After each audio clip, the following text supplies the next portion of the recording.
ஒரு மாசத்துக்கு முன்னாடி நம்ம ஒரு வீடியோ போட்டிருந்தோம். ஸ்மால் கேப் இப்போ கொஞ்சம் கன்சிடர் பண்ற மாதிரி ஒரு சூழ்நிலையில் இருக்கிற மாதிரி இருக்கு, நிறைய ஃபண்ட் மேனேஜர்ஸ் அந்த மாதிரி ஃபீல் பண்றாங்க அப்படின்னு சொல்லி ஒரு வீடியோ நம்ம போட்டிருந்தோம். இப்போ பார்த்தா 1 month ரிட்டர்ன் பாத்தீங்கன்னா ஸ்மால் கேப் வந்து ஹையஸ்ட் ஃபண்ட் 18% கொடுத்துருக்கு, ஒஸ்ட் ஃபண்ட் 9% கொடுத்துருக்கு. ஒஸ்ட் ஃபண்ட் மீன்ஸ் இந்த வாட்டி இந்த 1 month பர்ஃபார்மன்ஸ் ஏன் இந்த டிஃபரன்ஸ் வந்திருக்கு முதல்ல அப்படின்னு பார்க்கலாம். நிறைய நேரங்களில் சில ஃபண்ட் மேனேஜர் என்ன பண்ணுவாங்க, ஸ்மால் கேப்னா எல்லா பணத்தையும் ஸ்மால் கேப்ல இன்வெஸ்ட் பண்ணுவாங்க. அவங்க மிட் கேப் லார்ஜ் கேப்லாம் இன்வெஸ்டே பண்ண மாட்டாங்க. ரூல்ஸ் வந்து 65% இன்வெஸ்ட் பண்ணா போதும்னா அவங்க அப்படி பண்ண மாட்டாங்க, 100% இன்வெஸ்ட் பண்ணி வச்சிருப்பாங்க. சில ஃபண்ட் என்ன பண்ணுவாங்க, 80-85% வெயிட் பண்ணுவாங்க. சில பேர் என்ன பண்ணுவாங்க, மார்க்கெட் இந்த மாதிரி டைலமா இருந்ததுன்னா கொஞ்சம் கேஷ்ல மூவ் பண்ணுவாங்க. இப்போ கேஷ்ல யார் யார் ஜாஸ்தி வச்சிருந்தாங்களோ அவங்களாம் இந்த வாட்டி அண்டர் பெர்ஃபார்ம் பண்ணிட்டாங்க. யார் யார் வந்து ஸ்மால் கேப்ல நிறைய இன்வெஸ்ட் பண்ணிருக்காங்களோ அவனால நல்ல ரேலி போயிட்டான். யார் யார் வந்து ஸ்மால் கேப்ல 80-85% வச்சிருக்கோம், கொஞ்சம் லார்ஜ் கேப் மிட் கேப்ல இருக்கிறோம், அவன் அடுத்த லெவலுக்கு வந்துட்டான். அப்போ இந்த லாஸ்ட் 1 monthல என்ன நடந்தது அப்படின்னு பாத்தீங்கன்னா, பெஸ்டான ஸ்மால் கேப் ஃபண்ட் அப்படின்னா bank of India small cap fund இவங்க தான் ஹையஸ்ட் ரிட்டர்ன் கொடுத்துருக்காங்க. 18.23% ரிட்டர்ன் கொடுத்துருக்காங்க.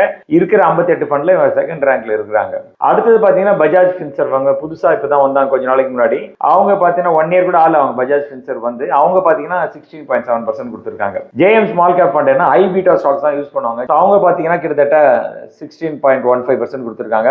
எல்ஐசி பண்ணிருக்காங்க. இது பழைய ஃபண்ட்ஸ். சுந்தரம் பாத்தீங்கன்னா சுந்தரம் கிட்டத்தட்ட 15.8% கொடுத்துருக்காங்க. பழைய ஃபண்ட் அப்படின்னா பெரிய பெரிய funds HDFC small cap fund கிட்டத்தட்ட 9.04% கொடுத்திருக்காங்க. குவாண்டம் 9.27 கொடுத்திருக்காங்க. சாம்கோ 10.53. இவங்க எல்லாம் வந்து பாட்டம்ல இருக்காங்க. 58 ஃபண்ட்ல இவங்க எல்லாம் 55, 56, 57, 58 அந்த ரேஞ்சில இருக்காங்க. பரோடா வந்து 10.9%, 55%. அப்போ 10-11% கொடுத்த உடனே 58வது ரேங்க்ல இருக்கான். அப்படின்னா பாத்துக்கோங்க இந்த 1 monthல ஸ்மால் கேப் எவ்வளவு. நிறைய இடத்துல வந்து ஸ்மால் கேப் வேண்டாம்னு சொல்லியிருந்தாங்க. ஆனா இந்த ஸ்மால் கேப் இந்த 1 monthலயே உள்ள ரிட்டர்ன்ஸ் கொடுத்திருக்கு. அப்போ இதுக்கு ரீசன் என்னன்னு பாத்தீங்கன்னா, சில ஃபண்ட் மேனேஜர்ஸ் என்ன பண்ணிட்டாங்க, ரொம்ப கேபிட்டல் கூட்ஸ் எல்லாம் நிறைய எக்ஸ்போஷர் வச்சிருந்தாங்க. அவங்க எல்லாம் ரொம்ப அண்டர் பெர்ஃபார்ம் பண்ணிட்டாங்க. லாஸ்ட் 1 yearல பாத்தீங்கன்னா அவங்க ரொம்ப அண்டர் பெர்ஃபார்ம் பண்ணிட்டாங்க. சில ஃபண்ட் ஹவுசஸ் பாத்தீங்கன்னா IDFC பேங்க், ஃபர்ஸ்ட் பேங்க் வச்சிருந்தாங்க. IDFC ஃபர்ஸ்ட் பேங்க் ரொம்ப இறங்கினது, இவங்க எல்லாம் அடி வாங்கிட்டாங்க. இது டெம்பரரி ஃபினாமினா. அந்த 1 yearல சில ஃபண்ட்ஸ் எல்லாம் அண்டர் பெர்ஃபார்ம் பண்ணிட்டாங்க. ஆனா அவங்க எல்லாம் 1 yearல 1 monthல நல்ல பெர்ஃபார்மன்ஸ் கொடுப்பாங்க. அப்போ நீங்க முதலீடு பண்ணும்போது இந்த மாதிரி மார்க்கெட்ல ரொம்ப இறங்கி இருக்கு, ரொம்ப சீப்பா இருக்கு, ரொம்ப everybody is talking about negative அப்படின்னா நீங்க அதுல போய் எந்த ஃபண்ட் வந்து